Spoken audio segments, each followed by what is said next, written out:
Middle East security expert Behnam Ben Taleblu is in Washington, and I asked him about the likelihood of a greater response following this attack. Well, it's a pleasure to be with you.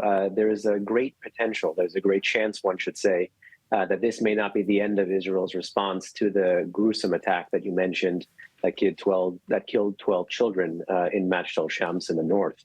But make no mistake, if you're looking at the trend lines in 2024 alone, every time a commander is killed by the Israelis, Lebanese Hezbollah, like much of the rest of the Iran-backed axis of resistance, doubles down. So you're likely going to see more escalation rather than absorption by this Iran-backed terror group in the next few days.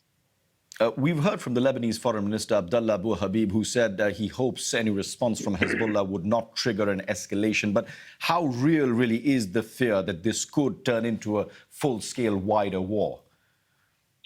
The fear is indeed real, and that fear certainly began once that artillery rocket was launched, killing those 12 children. But make no mistake, authorities in Beirut have been unable or unwilling, depending on the word that you wish to use, to contain Hezbollah's increasing military escalation against Israel. I mean, if you look at what Hezbollah has been doing since October 8th, they've been moving along three different vectors. One, new targets, two, new geographies, and three, and perhaps most importantly, new weapons. What they fired was an Iranian piece of artillery that can go about 10 kilometers with a 50-pound warhead.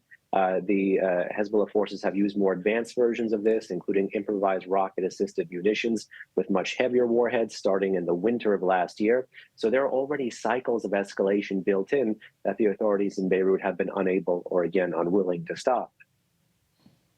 You're in Washington, and we heard from the White House just a short while back. President Biden believes that an all-out war between Israel and Hezbollah can be avoided. How much pressure would the U.S., Israel's top ally, put now to try and de-escalate?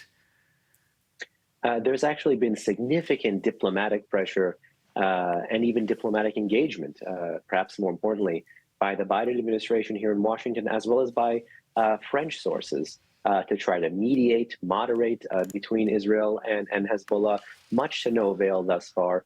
Within the U.S., as you may know, Amos Hochstein, the special envoy, has taken several trips to the region.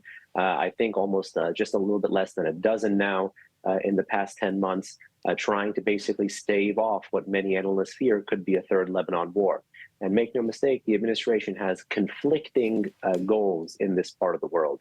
It seeks, on the one hand, to restore deterrence and to basically enable its allies like Israel to bolster their deterrence, but at the same time is also seeking de-escalation. And when you succeed in one of these goals, you basically underwrite failure in the other.